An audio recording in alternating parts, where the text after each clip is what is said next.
With Splatoon 3's chill season right around the corner, I figured now was a better time than any to check out everything there is for this new season. So here is everything you need to know about Splatoon 3's chill season. Starting off with specials, we have Triple Splashdown, a rework of Splatoon 2 Splashdown that seemingly just only adds 2 extra explosions in the form of fists. Not sure if this is still counterable like Splatoon 2 Splashdown, but only time will tell. Next, we have Splat Color Screen. Essentially, you throw a device to produce a screen of ink that obstructs player vision. Keep in mind though that when enemies touch the screen, they will take a small bit of damage and lose the ability to perceive color for a little while, similar to a stun effect.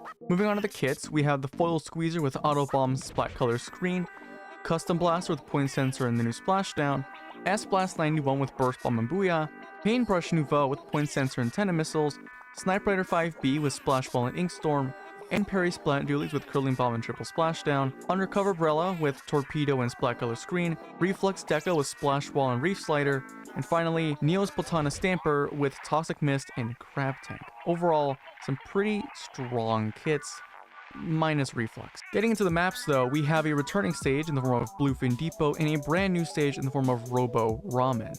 Both these stages look incredibly nice to play on, so I guess we'll see how those turn out. Moving on to the patch notes, the patch is rather short, with the main weapon changes being that 96 Gallon Gal Deco have a reduced amount of ink consumed by roughly 8%. Range Blaster now has an increased rate of ink splatter at the point of impact with a floor or wall, or when detonated midair by approximately 15%. Dread Ringer now has a reduced amount of ink consumption by approximately 10%, and Heavy Edit has an increased number of spray droplets created by its shots. Unfortunately, there were no changes for any of the sub-weapons, but there was one change for the specials.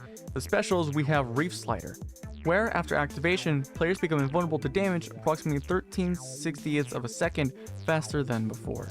Moving on to the point for special changes, we have Jet Squelcher getting its points for special reduced from 190 to 180, and the L3 Nose getting its points for special reduced from 200 to 190. Aside from the base weapon changes, there were actual changes to stuff outside of the weapon, so let's go ahead and check that out now. Starting off with the Anarchy Battles, it says that at the end of a series, an Anarchy Battle series, the player's total number of 5 win streaks will be displayed as a 5 wins in a row alongside a count. A symbol corresponding to the number of 5 win streaks that a player has achieved will be displayed as well. In terms of X battles though, the matchmaking has been changed so that players with X power of less than 2000 and players with X power of 2000 or higher will no longer be matched together, making an actual better matchmaking system for X rank.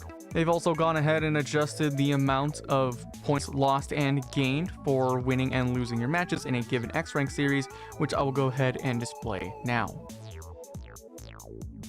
Aside from this, the only notable thing for Salmon is that Kraken and Triple Splashdown will now be added to the special weapon pool. Aside from all this, the only notable change outside of everything else was a change to the lobby, where now players who have already obtained all the weapons currently available at Ammo Nights will now be able to exchange extra Sheldon licenses for Shellout tokens. And finally, the final change that is actually worth talking about is the change to challenges, where thankfully they have changed the amount of times a challenge will occur, going from a total of 6 hours to a total of now 12 hours, meaning there will be 6 total rotations to where a challenge occurs.